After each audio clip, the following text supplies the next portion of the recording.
Hi, I'm Dr. Dan Purser, and tonight I'm going to teach you about labs and other tricks of the trade that you may not know and that your physician may not tell you. Let's get started. Did you like that? That was my new intro. What do you think? That's pretty nice. Is that good? Okay. Across from me is Jackson. He's still single, by the way. If there are any cute girls out there. Okay, never mind. And Jared, we FaceTimed with today. The whole family, kind of at lunch, and FaceTime with Jared because he's in medical school in Florida. And of course, they're not holding classes. They do, but it's online, right? Yeah. So, yeah. Yep. So he's really lonely and hasn't met anyone, not meeting anyone, lives in a nice apartment down there. And okay, anyway, I'm trying to line these boys up. But okay, I'll shut up now. Loving the time of COVID is really weird. Brecken is to my left. She's my snappy co-host. Yep. Okay, Brecken. And who's on the piano tonight? You are. No, wait, what? Jared could be. I don't play the piano. I do actually play the piano, but I haven't in a while.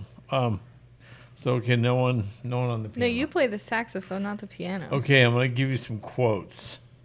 Because you missed your cue as usual. So, okay, you want to hit your cue? Brecken? What's my cue? I give up. Okay, the first one is a golf quote. Because Brecken can't hit the hitter mark. Okay. A good golfer has the determination to win and the patience to wait for the breaks. That's by Gary Player. I'm supposed to do a nice quote every week. But why are you wearing that hat? Is it Finally, because you of golf? asked. You told me to ask that after your quote. No. Okay, so I have a golf shirt and a golf hat on. And I even give a golf quote tonight. Mm-hmm. Because golfers aren't scary and doctors, everyone has white coat syndrome, so doctors are. I mean, do you know anyone who's scared of a golfer? Nope. No, yeah. Nope. Nope. Have I ever played golf? I've never seen you play golf. I watched you go to Top Golf one time. That was it. It was horrible. We had fun, though. Almost killed the people in the next booth over with balls shooting around. So, no, I'm not a golfer. No, but I wanted to look like one tonight because I'm not scary as a golfer, right? Well, yeah, I am. If you try and play by me, you'll be scared. Okay, now I'm going to give some medical lab quotes. So here we go. I'm not an advocate that everything that rolls out of... hold up. Let me do that again. I screwed it up. Why did it take me long? I'm not an advocate for everything that rolls out of the laboratory. I'm an advocate for things sanctioned by millennium of usage. Terrence McKenna. That really fits how I approach. Mm-hmm. So many doctors are advocates for the lab. Everything counts for the labs. The patient can have all these other symptoms and signs and be completely flipping out or feel horrible on their thyroid or whatever, and they still will believe the labs before they believe the patient. A good clinician should trust his clinical judgment and listen to the patient before he believes the labs. Okay, so let me give you another quote. This is kind of a lab quote. There's a word lab in there. What happens if a big asteroid hits Earth? Judging from realistic simulations involving a sledgehammer and a common laboratory frog. Thanks, sir. It cracked me up. We can assume it will be pretty bad. Okay, frog beats sledgehammer. Anyway, that's by Dave Barry, the comedian writer. Anyway, that was funny. Yeah, that's funny. I'm sorry, I'm not anti-frog. I love frogs. Okay, so let's just get to this because people don't like us dinking around. They've gotten onto us over and over and over again. Don't they get onto us for dinking around? Sometimes, yeah. Okay, we're not going to dink around. We're just kidding. Let me teach you about labs. Cool. So, Brecken, Yeah. Why do you always suggest using direct labs for testing? you do like you're reading something.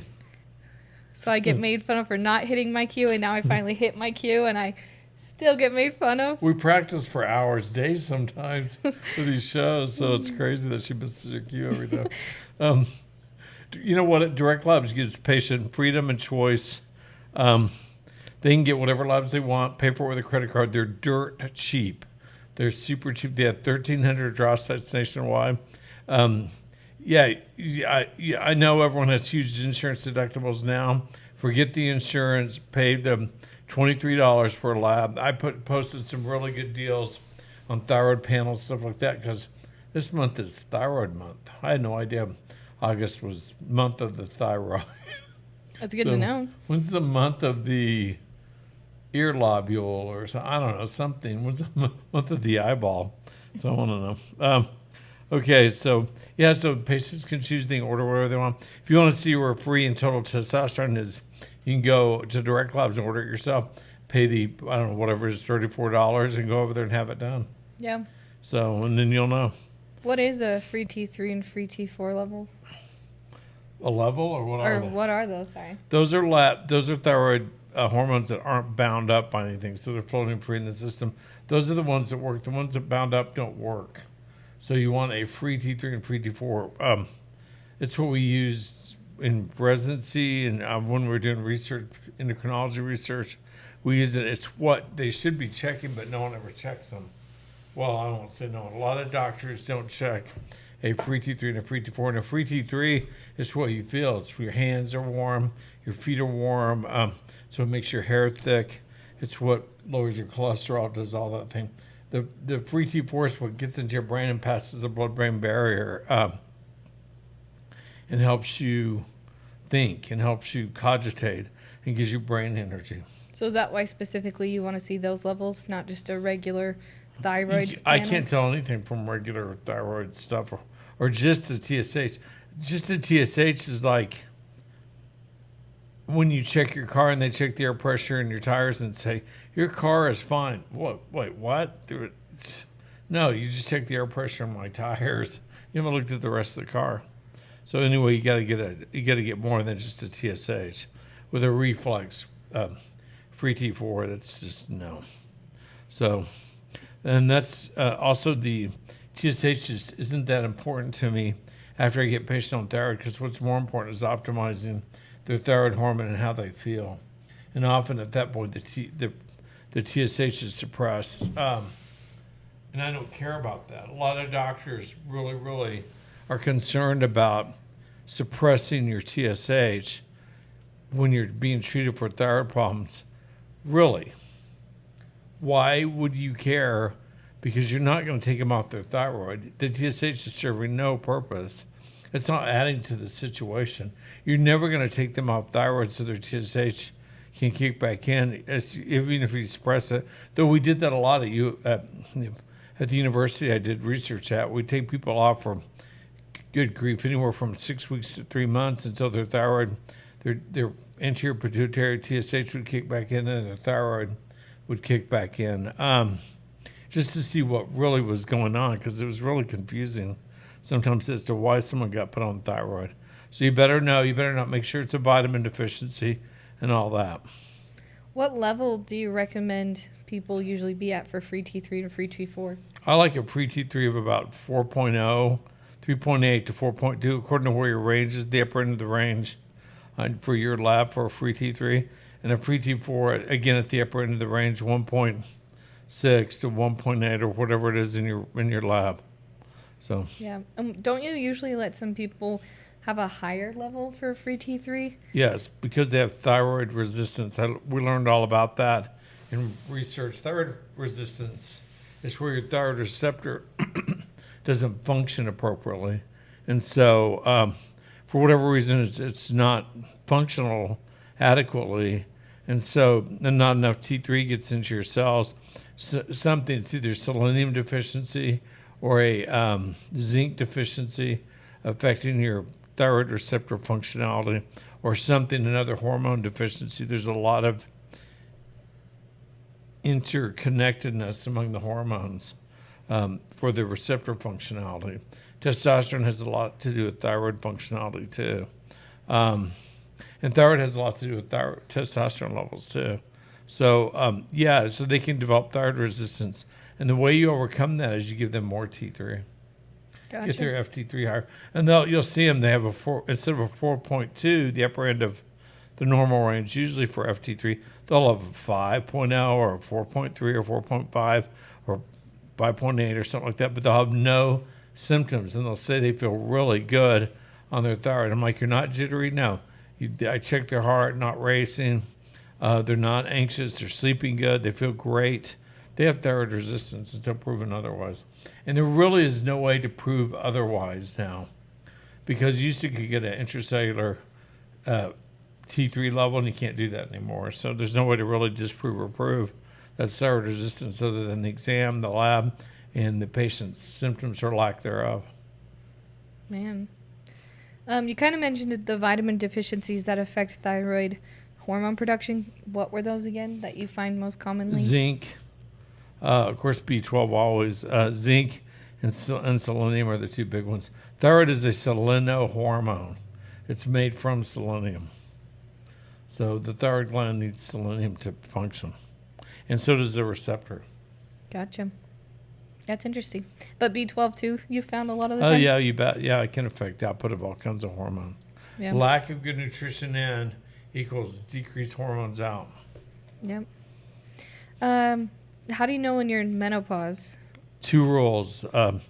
It's been 6 months since you had a period. That's a technical description. Though I see a lot of younger women who are in who have major vitamin deficiencies. They're in ovarian failure or they have ovarian inadequacies for various reasons.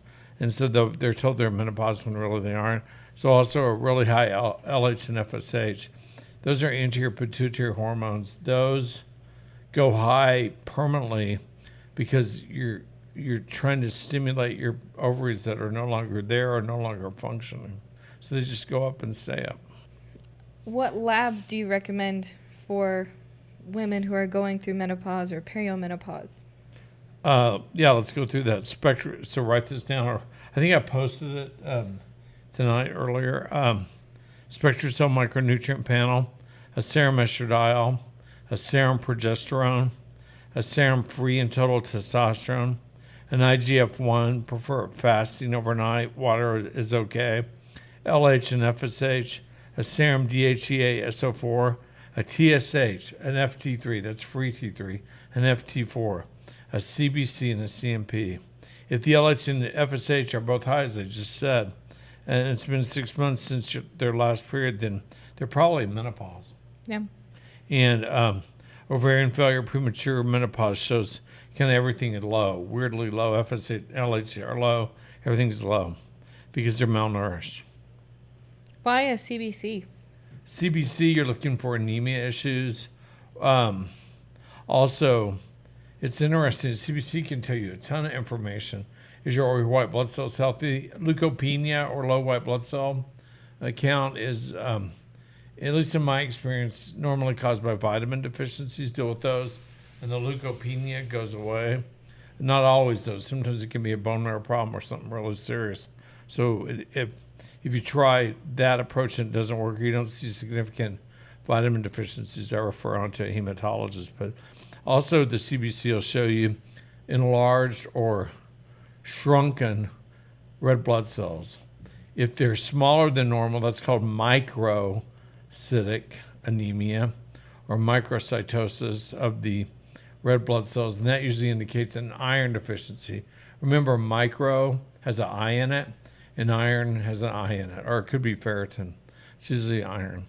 If they're macrocytic or larger red blood cells, it's usually a B12 or folate or some other B vitamin deficiency. And I always think of macrocytic is right by B, which is A, B, C, all that kind of stuff.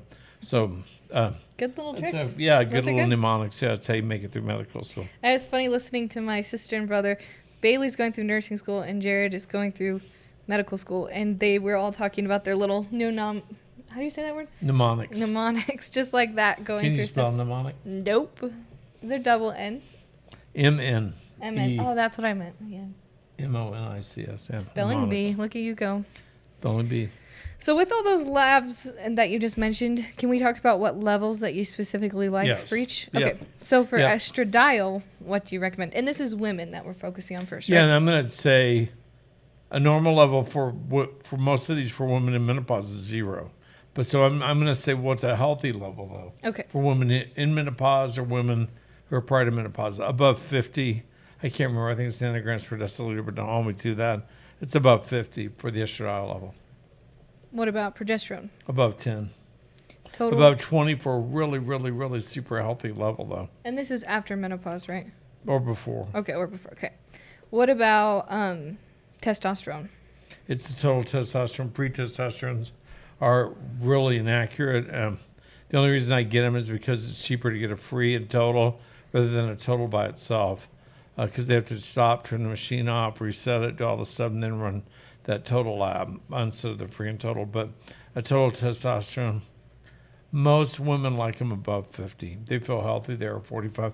If you're single and you don't have libido, stuff like that, some women prefer it down around in the late 40s early 40s or late 30s. So What about a healthy DHEA SO4 level? 200 to 300 for women. What about free T3? We kind of talked about that. Yeah, 3.8 to 4.2. And free T4? 1.6 to 1.8. Remember, labs are different though. Your lab, I've seen some that go to 4.5. I've seen some that go to 3.9. So sorry, I'm stretching my back. Jackson wants to keep me here by the If mic. you just tilt it more towards you instead of sideways, Sorry. yeah, you can scoot back a little bit and it'll be all right. Uh-huh. There you go. Yeah, you're good. What about IGF-1 level? IGF-1 level is a proxy measurement for growth hormone levels. You need to get them fasting, overnight fasting. Water's okay. And off certain medications, at least overnight, like Lexapro or some of the newer antidepressants and stuff, because they'll elevate it falsely. Nuvigil, Provigil will also elevate it. But I like levels ideally above 200. Below 100 is seriously low. Yeah. What about men? What levels do you usually recommend for all of them to get tested? Same ones. So I don't check estradiol levels in men anymore.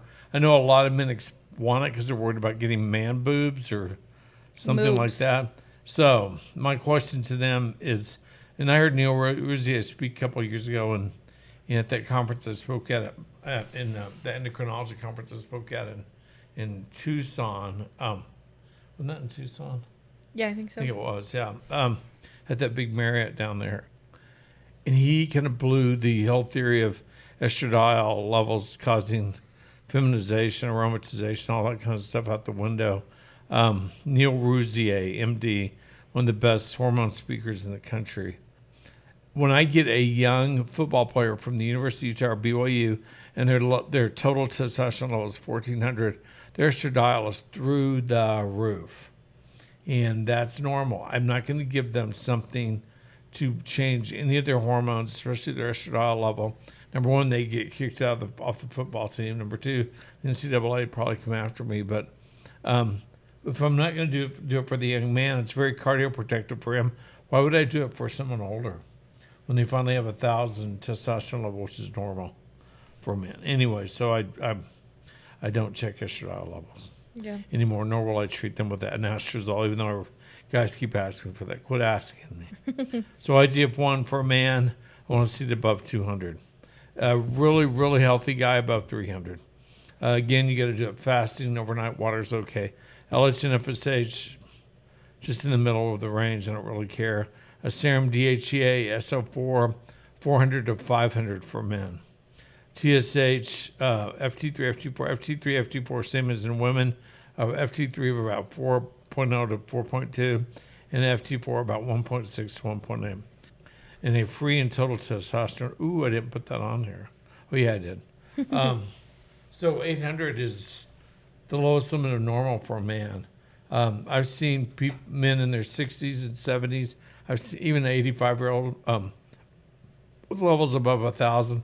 Saw an 85-year-old with a 1250, not on anything, and he had no problems, no tumors, nothing like that causing it. So I don't believe in menopause that a lot of men do claim to have. I believe in vitaminoPause.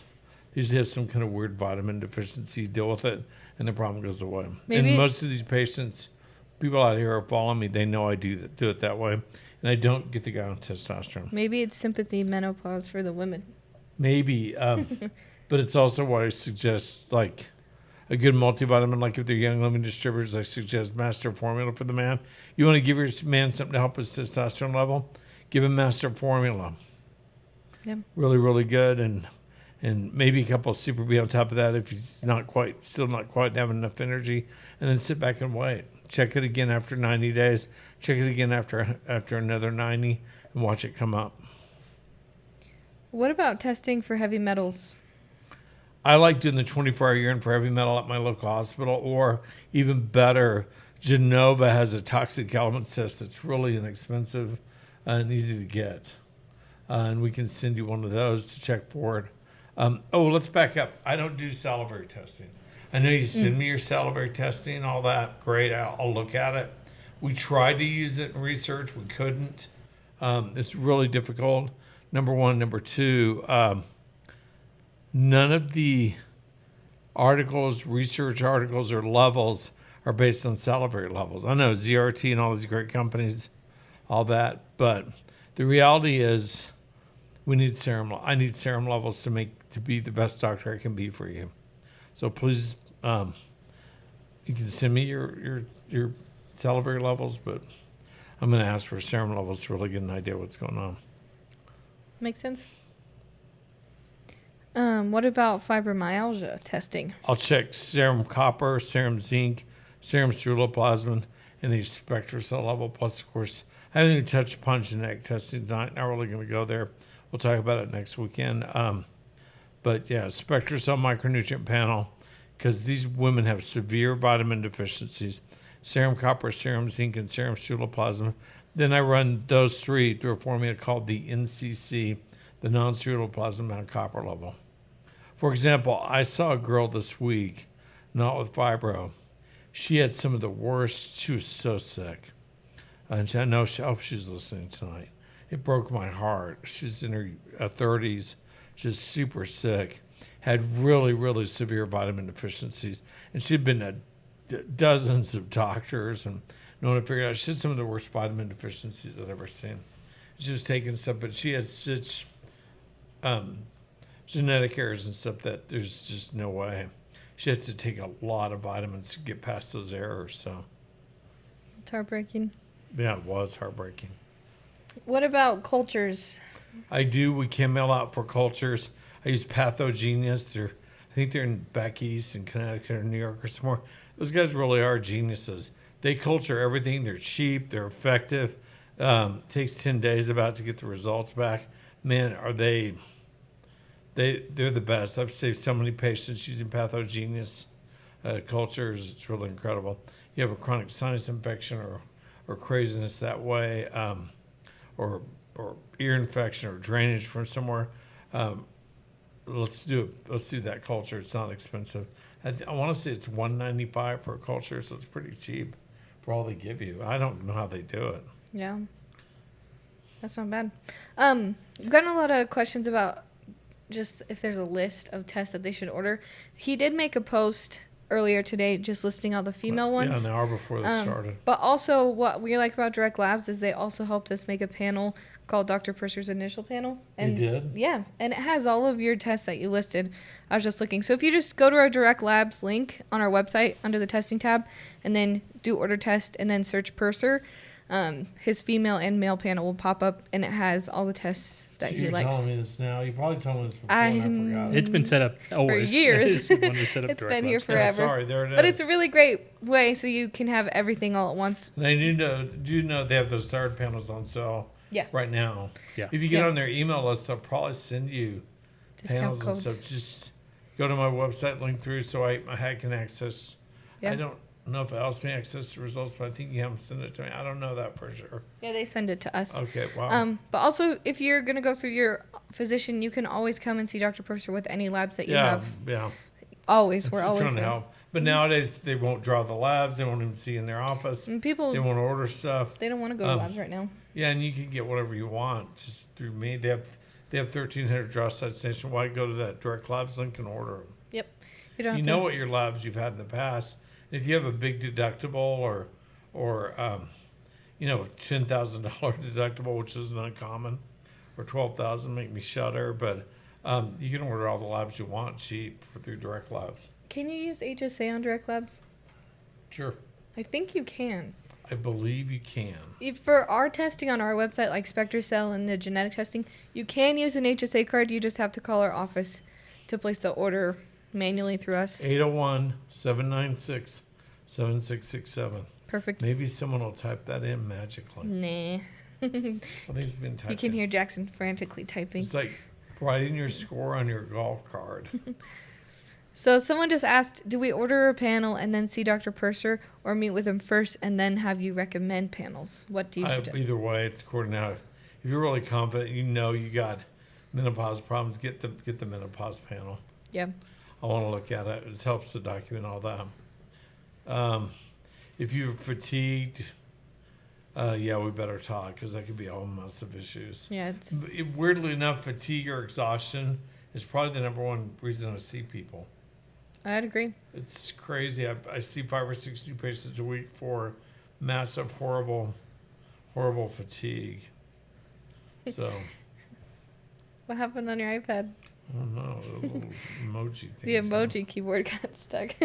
All the hearts are flying. Yeah, they are flying tonight over here in this corner. The bubbles? Yeah, the bubbles. I don't see them. Well, they stopped for a sec. What No brand bubbles? of You zinc? stopped dancing, so they stopped doing the hearts. What brand of zinc do you recommend to help support thyroid?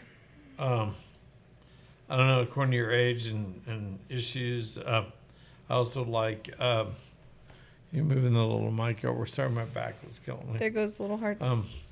I've been trying to run 4 or 5 miles, jog 4 or 5 miles every day. I'm just beat up. I'm so heat exhausted every day. It's 103 here today, 105 yesterday. 104 right now. It's horrible. Mm-hmm. Yeah. So I get up in the morning and go early, then hit the road. I'm getting there. Yeah, you're doing good. I'm an old dude. My legs are like, so I'm embarrassed to say that. I was a runner forever. I ran college, everything. Now I'm just an old dude. Yep.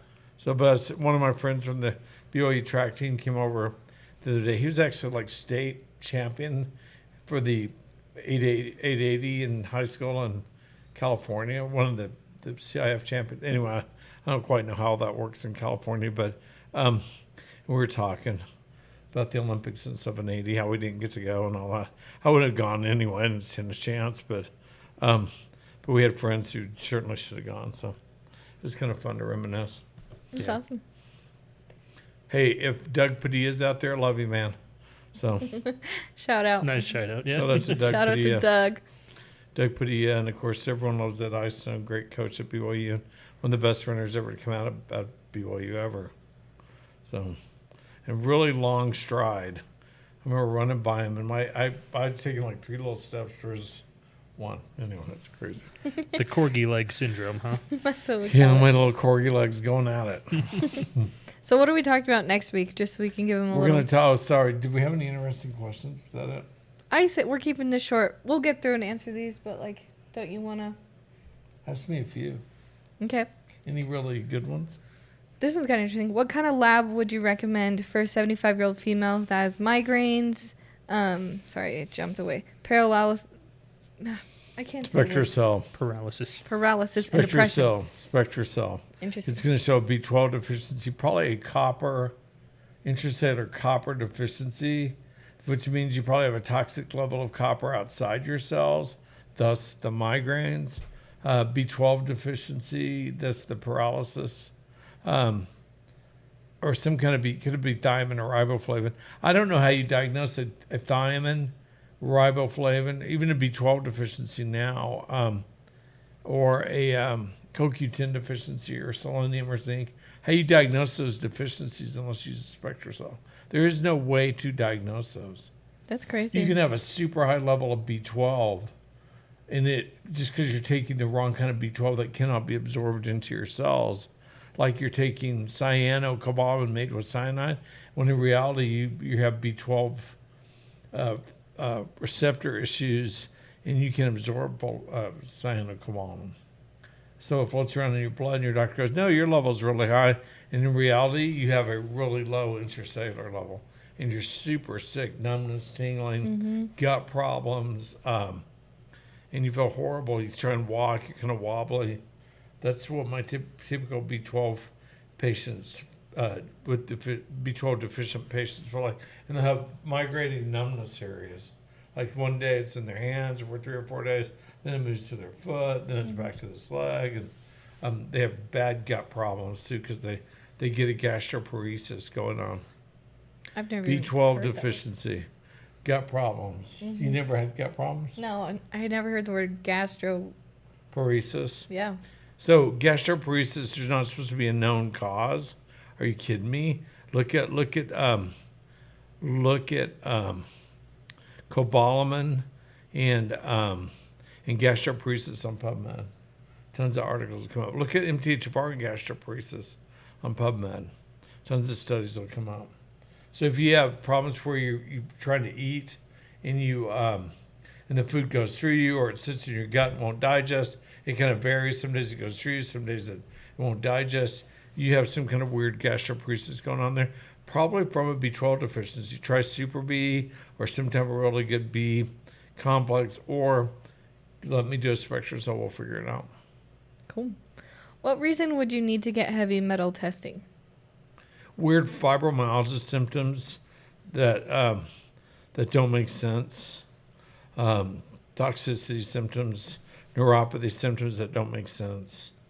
If I did a SpectraCell and I'm like, this doesn't make sense because this doesn't match with your symptoms, there's something else going on.